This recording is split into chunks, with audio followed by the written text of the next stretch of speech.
Pozdravljeni! Ne vem, če ste že slišali, ampak imamo novo pesem, ki nas bo zastopala na letošnji Evroviziji. Vam je mogoče všeč? Jaz priznam, da pesem sem poslušal nekje 3-krat in še vedno ni po mojem okusu.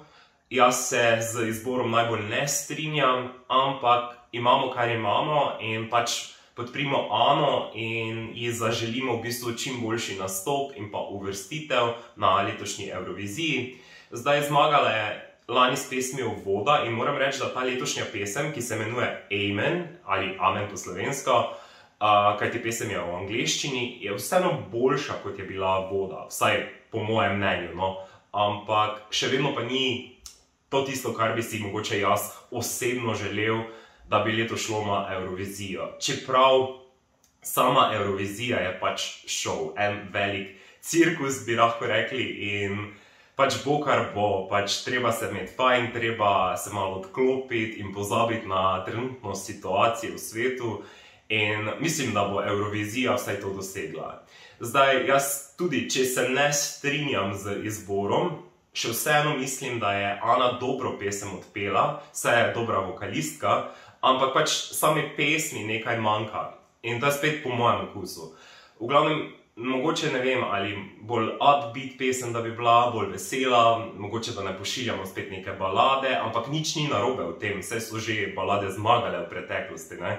Ampak meni pač preprosto nekaj manjka, nekaj več pogrešam, neki mi manjka v pesmi. Kljub temu moram reči, da pesem je v prvi polovici res kar počasna, podobno kot Voda, potem pa se v drugi polovici malo bolj odpre in pesem zaživi in dejansko nastop poživi, ampak še vedno mi je tako tisto, nekaj manjka, da bi dosegli tisti vrhunec, veste, da bi bilo ne, to pa je vrel komad, ne. Tako da, tu mi nekaj manjka. Ampak moram reči, da vokalno pa je super. Pokaže Ana v bistvu svoje zmogljivosti, kar je sposobna narediti in zato verjamem, da bo nastop na Evroviziji tudi dobro izpeljala in dobro tudi predstavljala našo državo. In za nas, gledalce, poslušalce, pa v bistvu pač pomembno to se zaveda, da vedno ne bo zmagala pesem na Emi, ki je vsem všeč. Kajti konec koncev je to tudi en šov in ne more biti vse vsem všeč.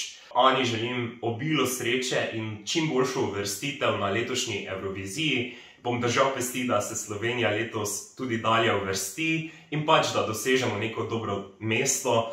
Če ne pa pač, važno je sodelovati, ne zmagati in pa pač optimistično upamo na prihodnost. Ampak bo pa vokalno Slovenijo zelo dobro zastopala, ne glede na pesem. In ji želim čim boljši uspeh in pa, da se pač pa preprosto fajn. A ja, še to, če v bistvu še pesmi niste slišali in bi jo želeli, lahko najdete link do nastopa oziroma do same pesmi spodaj v opisu tega videa.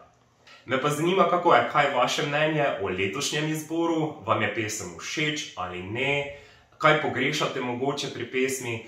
Svoje mnenje lahko zapišete spodaj v komentarjih in pa kot vedno, če vam je bil video všeč, mu lahko daste tudi thumbs up, se naročite na moj kanal za še več vsebine in pa lahko me sledite tudi na Instagramu pod GregorV. Lepo se imejte, imejte se radi, ostanite zdravi, pa nasvidenje do naslednjič. Čau!